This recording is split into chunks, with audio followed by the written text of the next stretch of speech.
My name is Lei Lani Stelle. I'm a professor in the Department of Biology.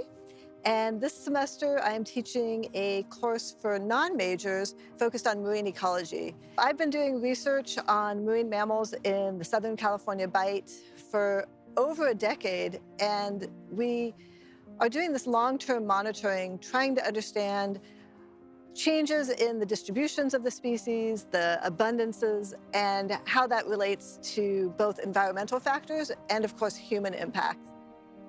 The research Dr. Still does, tracking the migratory patterns of the gray whales, is really important not only to tell us about the patterns of the gray whales, but about the greater ecosystems that they interact with. We can track their patterns through the year, depending on if they're going somewhere to breed or if they're following a food source. This lets us know a lot about the ecosystem in general. Since they're such large animals, they're a really important part of the food web, and knowing where they are and what they're up to tells us a lot about what all of the other animals in the area are also up to. Learning in the classroom is important, and then being able to go out and physically be able to learn even more and have the information solidified is truly impactful. Collecting data on the boat, we're able to see the behavior changes and differences that humans make on marine mammals. We have almost a decade's worth of data. We've had many students get involved in the project, either through field trips, as a volunteer, or for their senior capstones. And we also work with the MSGIS program and have had a number of students use this for their master's project.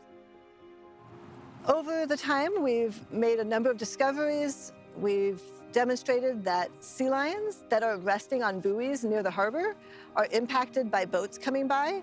We've also seen a lot of changes in the numbers of certain species, such as blue whales. For a number of years, they were pretty commonly seen in our summer. They'd come to the area to feed. More recently, there's been a big decline in the number. And this doesn't mean the population's decreasing, but they're not using our area as much.